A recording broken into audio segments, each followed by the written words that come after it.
BP की दवाइयाँ बहुत सारे लोग लेते हैं। सबसे इम्पोर्टेंट इशू सबको यही होता है कि बीपी की दवा तो हम ले रहे हैं, पर इसके होने वाले साइड इफ़ेक्ट से हम कैसे बच सकते हैं? क्या हम कर सकते हैं कि बहुत ज़्यादा परेशानी या साइड इफ़ेक्ट ना हो? तो आज हम डिस्कस करेंगे कुछ इम्पोर्टेंट टिप्स और ट्रिक्स जो आप यूज़ कर सकते हैं, जिससे बीपी रिलेटेड मेडिसिन जो आप लेते हैं, उसमें आपको साइड इफ़ेक्ट्स ना हो। मेडिसिन के साइड इफ़ेक्ट्स पर हमने ऑलरेडी डिटेल वीडियोज़ किए हैं, पर आज कुछ टिप्स पर बात करेंगे जिससे मेडिसिन के साइड इफ़ेक्ट कंपैरेटिवली कम या नहीं होंगे। टॉपिक पर जाने से पहले जो लोग हमारे चैनल पर नए हैं, उन्हें रिक्वेस्ट करूँगा कि चैनल को सब्सक्राइब करें, वीडियोज़ को लाइक और शेयर करें। सबसे पहली ज़रूरी चीज़ है कि जो भी मेडिसिन आपको प्रिस्क्राइब की गई है, उसके हिसाब से लीजिए। कई लोग को साइड इफ़ेक्ट इसलिए होते हैं कि वो एराटिकली मेडिसिन लेते हैं। सुबह का डोज़ शाम को लिया, शाम का डोज़ दोपहर को लिया, रात का डोज़ भूल गए तो अगले दिन सुबह ले लिया, फिर 2 मेडिसिन एक साथ ले ली, कभी 2 दिन 3 दिन मेडिसिन स्किप कर दी। तो अगर आप एराटिकली डोज़ लेंगे, कभी 2 गोली ले ली, अगर आप ओवरडोज़ करेंगे, तो ये सारी चीज़ें आपकी ओवरऑल साइड इफ़ेक्ट के पैटर्न्स को बढ़ाएगी। बॉडी के रिसेप्टर्स को अडैप्ट होने के लिए या बॉडी के सिस्टम्स को प्रॉपर्ली काम करने के लिए बहुत ज़रूरी है कि सब चीज़ें प्रॉपर्ली मेंटेन हो और दवाओं को प्रॉपर वे में सही तरह से मैनेज किया जाए, बिना डोज को स्किप किए, बिना डोजों के साथ खिलवाड़ किए। आप अगर अपने मेडिसिन को प्रॉपर्ली मैनेज और मेंटेन करेंगे तो साइड इफ़ेक्ट्स का चांस कम होगा। जो लोग इस मामले में छेड़छाड़ या लापरवाही करते हैं, उनको प्रॉब्लम्स ज़्यादा होती हैं। नेक्स्ट है कि आपको रेगुलरली फॉलोअप मेंटेन करने की ज़रूरत है। जो लोग अपने डॉक्टर के साथ रेगुलर फॉलोअप करते हैं, उनको एटलीस्ट ये पता रहता है कि मेडिसिन कितने डोज पे लेनी है और क्या लेनी है। कई बार क्या होता है कि डॉक्टर ने आपको एक दवा लिख दी, आपका मेडिसिन से इफेक्ट हो गया ज़्यादा, आपको आने लग गए चक्कर या कमजोरी होने लग गई, आप डॉक्टर के पास जाते ही नहीं हो, दवा सब बंद करके बैठ जाते हो, बीपी वापस शूटअप हो जाता है। तो कितने डोज पे कौन सी मेडिसिन लेनी है, ये टाइट्रेशन डॉक्टर तभी कर पाएगा जब आप रेगुलर चेकअप में जाओगे। मैं नहीं कहता कि हर 2 दिन में डॉक्टर के पास जाओ, पर एटलीस्ट 2 से 3 महीने में एक फॉलोअप होना चाहिए। यदि आपको हाइपरटेंशन या इस तरह का रिलेटेड कोई क्रॉनिक डिजीज़ है, तो आइडियली आई वुड रिकमेंड कि डॉक्टर के पास 3 महीने में एक बार फॉलोअप हो जाए तो सफिशिएंट है। तो उसमें दवाओं को एडजस्ट करने का मौका भी मिलता है और डॉक्टर्स को डोजेज को एडजस्ट करना, फाइन ट्यून करना, आपकी बाकी रिक्वायरमेंट्स को समझना, आपके साइड इफेक्ट पैटर्न को समझना, ये सब चीज़ों को मैनेज करने में मदद मिलती है। नेक्स्ट इंपॉर्टेंट चीज़ है कि घर पर बीपी मॉनिटरिंग करिए। काफ़ी ज़्यादा बीपी मेडिसिन के साइड इफ़ेक्ट्स और प्रॉब्लम्स इसलिए होती है कि जो डॉक्टर के सामने जो बीपी की रीडिंग होती है, जिसके हिसाब से वो आपको दवा दे रहा होता है, वो रीडिंग ही गलत होती है। तो इस वजह से डॉक्टर आपको हाई डोज पर मेडिसिन देता रहता है और आपको साइड इफ़ेक्ट होते रहते हैं। व्हाइट कोट हाइपरटेंशन और इस तरह की चीज़ों को आप तभी काउंटर कर सकोगे जब आप घर पर रेगुलर चेक करोगे। घर पर बीपी चेक करने के रूल्स पर ऑलरेडी हमने डिटेल वीडियो किया, जो कि अपने चैनल पर देख सकते हैं। पर घर पर बीपी चेक करना सिंपल डिजिटल एपरेटस कोई भी 1000-2000 का आता है, उसको लेके करेंगे तो आपको अच्छा रिजल्ट मिलेगा। उसको आप हमेशा के लिए प्रैक्टिस करेंगे और डेली दिन में 5 बार चेक करना ऐसा नहीं है। दिन में 1 बार भी किया या हफ्ते में 3-4 बार भी किया तो चलेगा। इससे दवाओं के डोज कितना देने की ज़रूरत है, बीपी बहुत कम तो नहीं हो रहा, बहुत ज़्यादा तो नहीं हो रहा, जो पर्टिकुलर सिम्टम आपको उस टाइम हो रहा है वो बीपी रिलेटेड तो नहीं है। मान लीजिए कमजोरी, चक्कर आ रहा है, आपको कारण नहीं समझ में आ रहा, तो बीपी अगर सामने आपने देख लिया कि बीपी लो है, तो डेफिनेटली आपको समझ में आ जाएगा कि भाई ये मेरा बीपी लो है। कई बार क्या होता है कि छोटी मोटी प्रॉब्लम होती है, आप डॉक्टर के पास जाते नहीं हो, छोटी मोटी प्रॉब्लम आप झेलते रहते हो, फिर सडनली बीपी लो या हाई रहता है, आपको परेशानी हो जाती है। तो घर पर आप चेक कर लोगे तो वो ज़्यादा बार किया जाएगा। इवन आपके पास में भी अगर क्लिनिक डॉक्टर की हो तो भी आप मान के चलिए आप उसके पास हफ्ते 2 हफ्ते में 1 बार से ज़्यादा नहीं जाने वाले। बहुत रेगुलर भी हो तो भी मान लीजिए 2-4 दिन 5 दिन में आप जाओगे, पर वो लंबे समय तक, लाइफ टाइम तो कोई भी मैनेज मेंटेन नहीं कर पाता। ज़्यादातर लोग अपने पास के क्लिनिक में भी अगर बीपी चेक कराने के लिए जाते हैं तो महीना में 1 आध बार ही जाते हैं मैक्स, यूजुअली।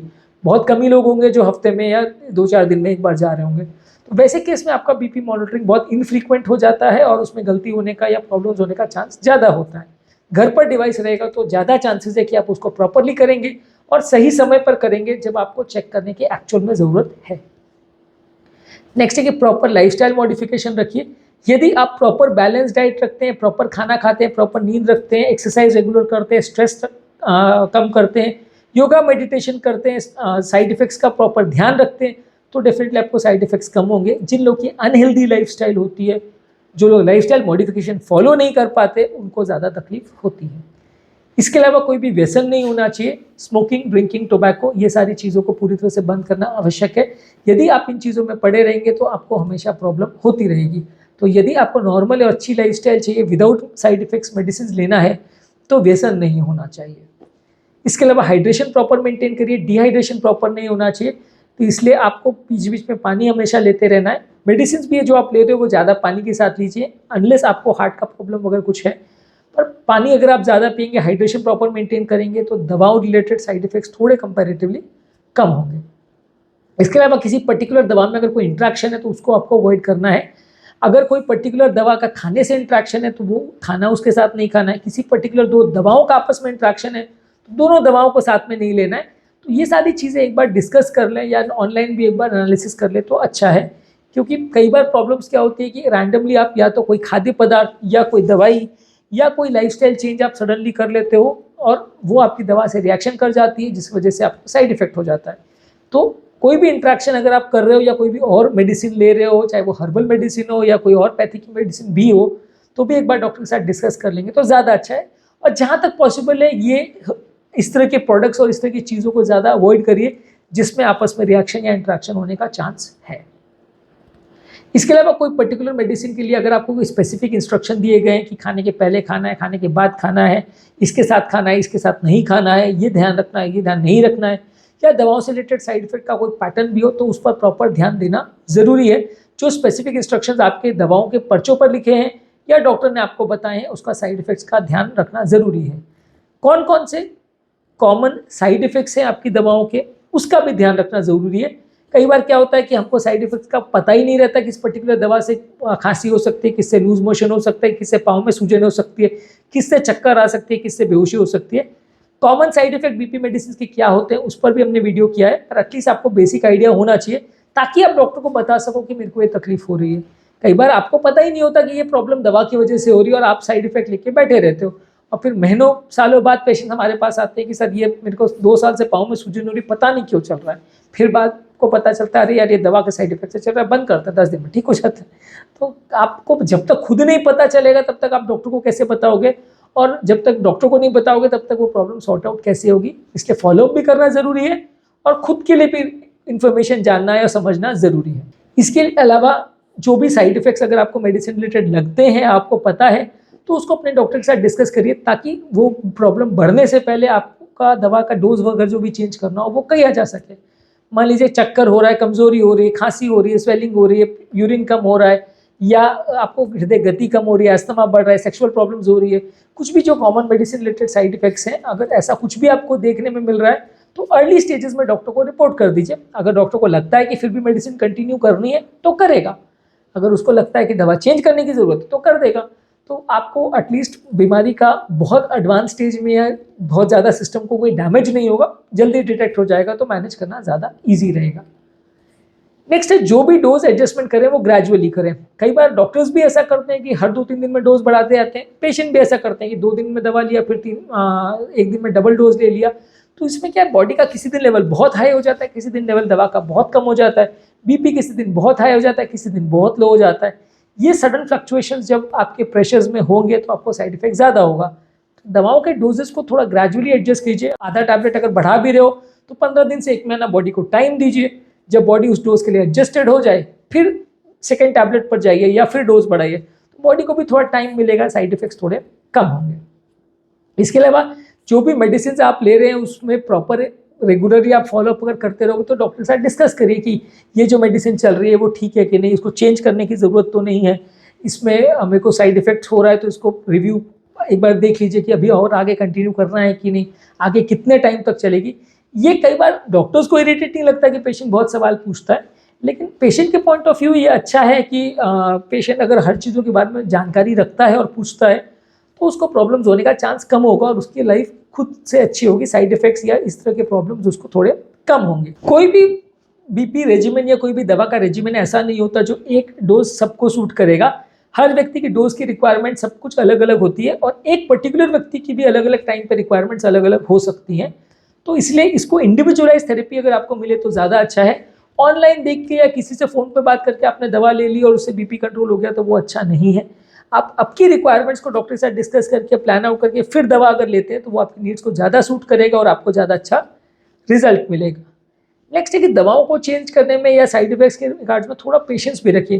कई बार पेशेंट को जरा सा भी चक्कर आता है, कमजोरी आती है, भूख नहीं लगती है, बेचैनी होती है, वो दूसरे डॉक्टर के पास चला आता है, वो कुछ और दवाइयाँ लिख देता है।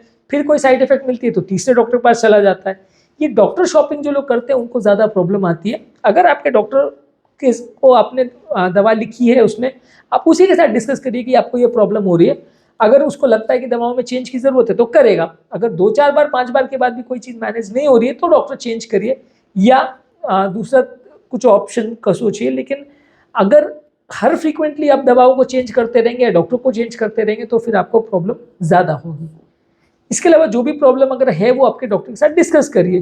कई लोग का ऐसा होता है कि प्रॉब्लम होती तो रहती है लेकिन डिस्कस करते नहीं है, किसी को ना अपने फ्रेंड्स को बोलते हैं ना डॉक्टर को बोलते हैं, तो उस वजह से वो प्रॉब्लम्स रह जाती हैं और फिर बाद में वो बड़ी समस्या बन के आती है। मेडिसिन के बारे में और उनके डोजेस के बारे में, ये सारी चीज़ों के बारे में प्रॉपर जानना और समझना ज़रूरी है। एज अ पेशेंट आप ये नहीं बोल सकते साहब डॉक्टर साहब ने लिख दिया मैं तो वही ले रहा हूँ, वो जो लिखते हैं वो पीले रंग की दवा आती है मैं तो वही ले रहा हूँ। आपको अपनी मेडिसिन के बारे में जानना समझना ज़रूरी है क्योंकि आपकी लाइफ है। जब आप उसमें कोई डॉक्टर ने आपको दवा प्रिस्क्राइब की तो उसके आपको जो बेस्ट दवा है वो आपको मिलनी चाहिए। तो सही दवा जा रही है कि नहीं जा रही है, उसके क्या साइड इफेक्ट है, क्या फ़ायदे हैं, क्या नुकसान है, बेसिक एटलीस्ट आप जानेंगे तो आप बीमारी को बेटर मैनेज कर पाएंगे। यदि आप सब कुछ डॉक्टर पर छोड़ देंगे तो गलती का अंदेशा ज़्यादा है। प्रॉपर मेडिसिन का जर्नल भी मेंटेन करिए कि ये दवा आपको इस टाइम पे चल रही थी, ये साइड इफेक्ट हुआ था, उसका प्रॉपर एक हिस्ट्री मेंटेन करेंगे तो अच्छा है। कई पेशेंट का क्या होता है कि 3 साल पहले एक पर्टिकुलर दवा का रिएक्शन हो चुका होता है, उनको भी याद नहीं होता कि कौन सी दवा का रिएक्शन था, क्या प्रॉब्लम थी, कुछ नहीं पता होता। फिर डॉक्टर भी कंफ्यूज हो जाते हैं कि पता नहीं कौन सी दवा का एलर्जी हो गया था। तो उसको आप लिख के रखेंगे, प्रॉपरली मैनेज करेंगे तो डॉक्टर को भी आसान होगा चीज़ों को मैनेज करना। यदि आपको कुछ भी नहीं पता कि कौन सी दवा का आपको एलर्जी, कौन सी दवा किस डोज में आपको प्रॉब्लम हुई थी, किस डोज में पहले दिया था तो रिएक्शन हो गया था, ये साइड इफेक्ट हो गया था, तो मैनेज करना मुश्किल होगा। प्रॉपर सबकी एंट्री करके एक जर्नल में मेंटेन करेंगे तो अच्छा है।